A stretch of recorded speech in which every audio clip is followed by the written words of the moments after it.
Merci de nous rejoindre sur Opal TV pour la suite de Tous Opal. Zoom maintenant sur le cirque, pas n'importe quel cirque, le cirque équestre avec une compagnie assez rare dans la région, la compagnie Kawa et compagnie, donc le théâtre équestre et musical du côté de Coudekerque Village dans l'agglomération dunkerquoise. Bonsoir Pascal et merci d'être avec nous. Vous n'êtes pas venu seul, vous êtes venu avec l'une de vos élèves, Flavie. Bonsoir. Merci d'être avec nous. Première télévision pour toi, ça va?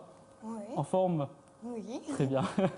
Et on va élargir ce sujet concernant l'équine avec donc Maryse Dumont, ostéopathe équin du côté de Nieppe en Flandre. Bonsoir et merci d'être avec nous. Vous allez nous expliquer dans quelques instants comment est-ce que l'on prend soin des chevaux au quotidien lors de diverses activités et notamment donc lors du cirque équestre avec cette association donc, qui existe maintenant depuis plusieurs années que vous avez créée personnellement. Quel était votre objectif lorsque vous l'avez lancé ?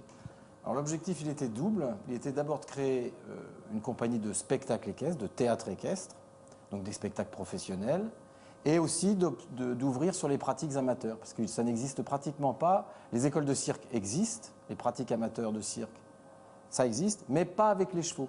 Donc ça, c'était très intéressant d'ouvrir ces pratiques-là sur les amateurs. Il existe du théâtre amateur, il existe du cirque amateur maintenant, au même titre qu'un orchestre amateur, par exemple. Et effectivement, dès le départ, vous avez senti un engouement de la part du public pour quelque chose qui est donc assez rare. Mais particulièrement dans le Nord, parce que dans le Nord, il y a une vraie culture du cirque. C'est un pays de France où on aime bien venir, les cirques, parce qu'on fait recette. Et ça, c'est très intéressant. Et vous avez baigné dans cet univers du cirque? Alors, je ne suis pas un enfant de la balle, mais j'ai eu mon grand-père qui était très ami avec des gens de cirque, notamment les cirques Rancy. Donc ça, c'était des gens qui ont été des grands bâtisseurs de cirque en dur dans la région, notamment depuis Amiens, la Picardie, Rouen, la Normandie, le cirque de Douai, qui s'appelle maintenant l'Hippodrome. Et voilà, il y a une vraie culture de cirque dans le Nord. D'ailleurs, il y a un médecin de la région de Puy-de-Dôme qui est grand spécialiste du cirque Rancy, de l'histoire. C'est un érudit en matière de cirque. Ouais, ce sera peut-être l'occasion de l'inviter également dans cette émission. C'est le docteur Frédéric Denis. Tous Opal, évidemment, on le salue. Avant cela, on va revenir donc à Kawa et compagnie. Vous accueillez de jeunes enfants, notamment donc Flavie. Ça fait longtemps que tu es élève et que tu apprends donc le cirque équestre. Ça fait à peu près 1 an. Donc, en tout cas, moi, ça m'apporte, ça me détend. En tout cas. Et puis, le travail avec les chevaux, j'aime bien ça. Alors, Tu faisais déjà de l'équitation auparavant? oui, depuis que j'ai commencé quand j'avais 2 ans, 2 ans et demi. C'est différent, l'équitation, on va dire, classique du cirque équestre. Qu'est-ce que ça t'apporte en plus? Le cheval, quand on le monte en équitation, c'est nous vraiment qui dirigeons et qui devons faire tout à peu près. Et sinon, après, dans le cirque, le cheval, il est sans harnachement. Ça fait un peu comme s'il était libre. Donc tu te sens plus à l'aise, justement, il y a moins de barrières avec tout cet équipement parfois que l'on a sur les chevaux. C'est important d'être au plus proche de l'animal en cirque équestre. On est dans de la communication, on est en liberté, c'est un travail en liberté, c'est ce qu'on voit dans les images qu'on a vues pendant que Flavie parlait. C'est-à-dire que c'est un travail où justement il n'y a plus d'harnachement, comme vous avez dit, et là on est obligé d'apprendre des mouvements, des gestes, et on initie les jeunes à ces techniques qui sont dans le respect du cheval et où on n'est pas obligé de prendre les rênes pour le diriger et l'utiliser comme un guidon, quoi. Alors Voilà. ça représente combien d'animaux que vous avez en fait au sein de Kawa et compagnie? Des chevaux, mais d'autres il y a d'autres animaux. Espèces. Alors je crois qu'en tout on a 43 animaux, donc 19 chevaux. On a des poules parce qu'on travaille beaucoup aussi avec les animaux à plumes. Alors moi j'aime bien travailler avec les animaux de ferme parce que je suis né dans une ferme et je trouve très amusant de travailler. J'aime pas trop les animaux sauvages, la vie de cirque c'est un peu compliqué pour eux. Donc je préfère travailler avec des animaux qui sont déjà domestiqués, qui sont proches de l'homme par leur nature. Et c'est très agréable Pour certains enfants d'ailleurs, ça leur permet de dépasser leur peur, parce qu'on a souvent peur des oiseaux. Et des poules en particulier. Ces animaux qui font peur. Donc ça, ils travaillent avec eux et ça est assez amusant à travailler. Et après, effectivement, ils sont beaucoup plus à l'aise sur scène, notamment à travers des spectacles qu'on va présenter dans quelques instants. Avant cela, Maryse, vous êtes donc ostéopathe équin du côté de Nieppe. Là, lorsqu'on parle de travail avec les animaux, etc., il y a vraiment des soins particuliers à apporter. C'est un métier peu connu, finalement, l'ostéopathie équine. Un peu plus depuis quelques années, ça s'est quand même bien développé.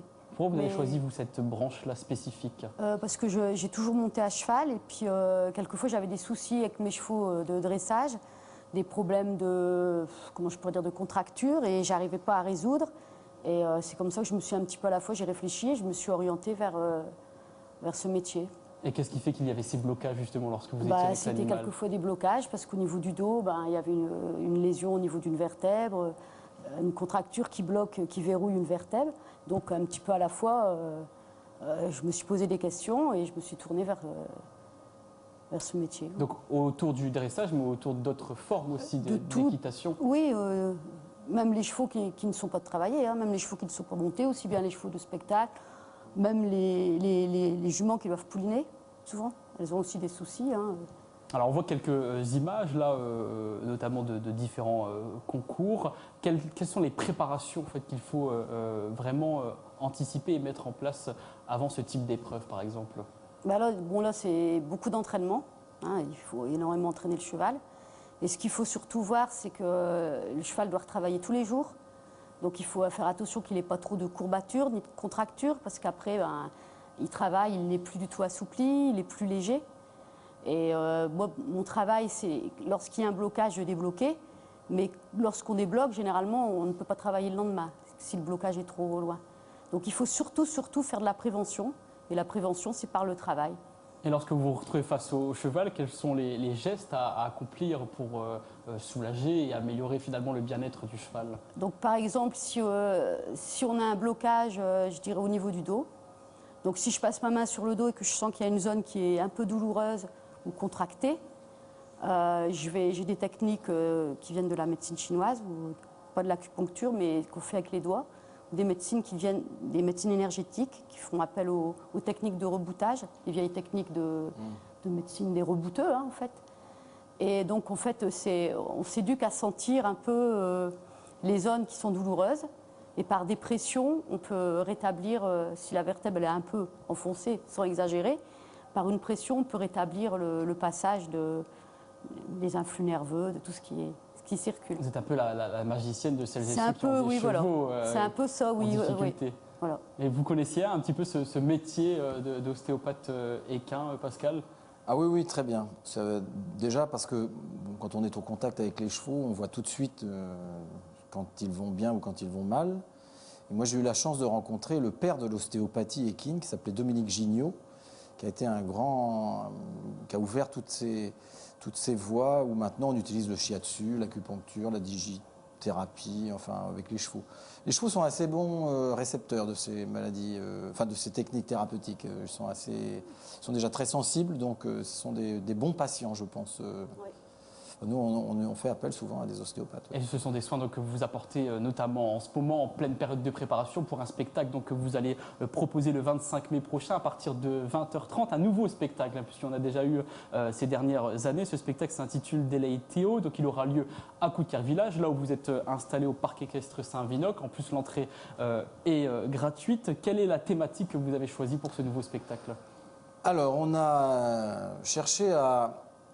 Puisque c'était sur les pratiques amateurs, donc les enfants vont participer au spectacle, moi aussi. Donc par exemple, Flavie sera Flavie présente. fait un grand numéro de clown avec une camarade à elle et avec le poney vedette de la compagnie qui s'appelle Kawa, puisque Kawa est compagnie, mais c'est parce qu'on a un de nos poneys qui sait tout faire. Et donc elles font un numéro de clown avec, un numéro comique qui dure qui va être le clou du spectacle. Et en fait, on essaie de revisiter un peu parce que dans le cirque, il y a un répertoire, comme il y a un répertoire de musique, un répertoire au théâtre, à la Comédie Française.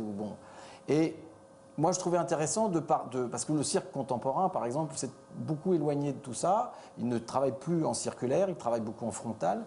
Ils ouvrent des voies aussi en même temps, hein. Ce n'est pas une critique que je fais là. Mais moi, je voulais revenir un peu sur d'abord travailler en circulaire, c'est-à-dire avoir du monde à peu près partout, On ne peut pas tricher. Pour qu'on puisse voir de tous les points, Oui, finalement. et oui, ça c'est important.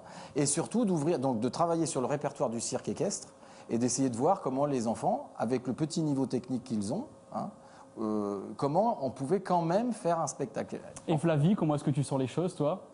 Bah, pour moi, ça se passe bien. Tu es prête là pour le 25 mai? Bah oui, encore quelques répétitions, des choses encore à revoir, mais sinon, bah, moi, je suis prête pour moi. Ce sera une première pour toi devant le public? Non, parce qu'on fait parfois des petits spectacles à la fin de stage ou au milieu de l'année. Très bien. Lorsque vous assistez à ce type de spectacle, Marie, j'imagine que vous n'avez pas le même regard que les autres. Lorsque vous voyez les chevaux évoluer, est-ce que vous regardez un petit peu les mouvements, etc. Oui, le bah voilà, c'est un animal peu une des formations professionnelles, je dirais. Dès qu'on a l'habitude d'être au contact des chevaux et de les voir évoluer, on voit que les défauts d'allure, je dirais, un petit peu à la fois. Après, le travail par lui-même du cirque, je connais moins, quoi. Bon, enfin, bon, comme tout le monde, j'en ai vu beaucoup aussi. Hein. Et tout à l'heure, vous parliez de dressage. Il y a une autre manifestation qui aura lieu ce week-end, cette fois-ci du côté du Touquet Paris-Plage, un concours de dressage, donc samedi, dimanche et lundi sur le terrain de saut d'obstacles. Un nouveau rendez-vous d'ailleurs pour les passionnés de dressage qu'il ne faut surtout pas manquer. On peut avoir plus d'informations concernant votre métier, votre profession donc d'ostéopathe équin sur maris.dumont.ostéo.free.fr. Et puis donc je rappelle le spectacle d'Elaïthéo. Très rapidement, juste dites-moi ce que ça veut dire d'Elaïthéo. C'est le nom de mon personnage. Ok. Voilà. Et on n'en dira pas plus. Voilà. On invite tout le monde à aller découvrir ce spectacle donc le samedi 25 mai à partir de 20h30 et plus d'informations aussi sur votre site internet qui s'affiche actuellement donc au bas de l'écran kawaetcompagnie.com. Merci à tous les trois d'avoir été avec nous. Nous on se retrouve dans quelques instants pour la suite de Tous au Pal avec un nouveau point sur l'actualité du jour en compagnie de Frédéric Touchard. À tout de suite.